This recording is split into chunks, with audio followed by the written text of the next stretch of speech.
दोस्तों, राजा विक्रमादित्य और रहस्यमयी साधु भाग 3 में आपका स्वागत है। राजा विक्रमादित्य ने गहरी सांस ली और बेताल से पूछा, अब हमें क्या करना होगा? बेताल ने उत्तर दिया, तुम्हें इस गुरु के बारे में और जानकारी प्राप्त करनी होगी और उसकी कमजोरियों का पता लगाना होगा। परंतु यह कार्य अत्यंत जोखिम भरा है और इसके लिए तुम्हें गहरे जंगलों में जाना होगा।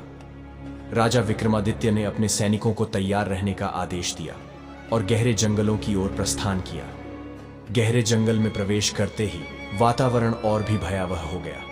अंधकारमय जंगल में अजीब अजीब आवाजें गूंजने लगी, लेकिन राजा विक्रमादित्य ने हिम्मत नहीं हारी। जंगल के बीचों बीच एक प्राचीन मंदिर था जिसे काले जादू का केंद्र माना जाता था। बेताल ने इशारा किया और कहा, यह वही स्थान है जहां उस साधु का गुरु रहता है। राजा विक्रमादित्य ने मंदिर के भीतर कदम रखा। अंदर का दृश्य भयानक था। चारों ओर तांत्रिक अनुष्ठानों के चिन्ह और अजीबोगरीब वस्तुएं फैली हुई थीं। राजा ने अपने सैनिकों को सतर्क रहने का आदेश दिया और धीरे धीरे मंदिर के अंदर बढ़ने लगे। अचानक एक तेज रोशनी चमकी और एक वृद्ध तांत्रिक प्रकट हुआ। उसने हंसते हुए कहा, तुम्हारी हिम्मत की दाद देता हूं विक्रमादित्य, लेकिन यहां आकर तुमने अपनी मौत को बुलावा दिया है। राजा विक्रमादित्य ने तलवार निकालते हुए कहा, मैं यहां तुम्हारे काले जादू का अंत करने आया हूं। वृद्ध तांत्रिक ने एक मंत्र पढ़ा और हवा में एक जादुई शक्ति उत्पन्न की। उसने विक्रमादित्य पर हमला किया, लेकिन राजा ने अपनी तलवार से उस जादुई शक्ति को काट दिया। तांत्रिक ने और भी शक्तिशाली मंत्र पढ़ना शुरू किया, लेकिन राजा विक्रमादित्य की बुद्धिमत्ता और साहस के सामने वह हार गया। तांत्रिक ने आखिरी बार राजा की ओर देखा और कहा, तुमने मुझे हरा दिया, लेकिन मेरी शक्तियां इतनी आसानी से समाप्त नहीं होंगी। मेरा शिष्य साधु अब भी जीवित है और वह तुम्हारे राज्य पर हमला करने के लिए तैयारी कर रहा है। राजा विक्रमादित्य ने तांत्रिक को परास्त किया और उसकी सभी शक्तियों को नष्ट कर दिया। उन्होंने बेताल से कहा, अब हमें अपने राज्य की रक्षा के लिए वापस जाना होगा।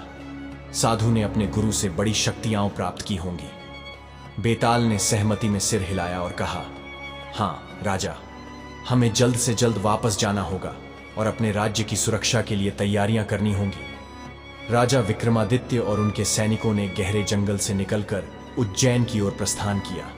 रास्ते में बेताल ने राजा को और भी रहस्यमयी कहानियां सुनाई जो आगे आने वाले खतरों के संकेत दे रही थीं। लेकिन जब वे उज्जैन पहुंचे तो उन्हें पता चला कि राज्य पर एक अदृश्य शक्ति का साया मंडरा रहा है। रात होते ही अजीब घटनाएं होने लगी। लोग गायब होने लगे और राजा की सेना पर अचानक हमले होने लगे। राजा विक्रमादित्य ने महसूस किया कि साधु ने अपने गुरु की मौत का बदला लेने के लिए कोई गुप्त योजना बना रखी है। राजा ने बेताल से पूछा, यह सब क्या हो रहा है? क्या साधु ने कोई और शक्ति प्राप्त कर ली है? बेताल ने गंभीरता से कहा, हां राजा, साधु ने एक और भी खतरनाक शक्ति को जगाया है जिसे केवल विशेष मंत्रों से ही रोका जा सकता है, और ये मंत्र केवल उसे मिलेंगे जो कालदंड को प्राप्त करेगा। राजा विक्रमादित्य ने दृढ़ निश्चय के साथ पूछा, कालदंड क्या है और इसे प्राप्त करने के लिए हमें क्या करना होगा? बेताल ने उत्तर दिया, कालदंड एक प्राचीन शक्ति का प्रतीक है जिसे केवल वही राजा प्राप्त कर सकता है जो सच्चे दिल और साहस का प्रतीक हो। इसे प्राप्त करने के लिए तुम्हें 7 रहस्यमयी द्वारों को पार करना होगा जो अनगिनत खतरों और चुनौतियों से भरे होंगे।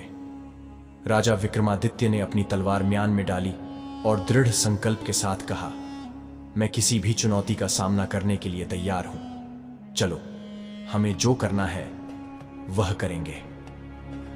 क्या राजा विक्रमादित्य कालदंड प्राप्त कर पाएंगे और अपने राज्य को साधु की शक्तियों से बचा पाएंगे? जानने के लिए बने रहिए। दोस्तों, अगर आपको कहानी अच्छी लगी हो तो कमेंट में बताएं। मैं जल्द ही इसका अगला भाग लाऊंगा।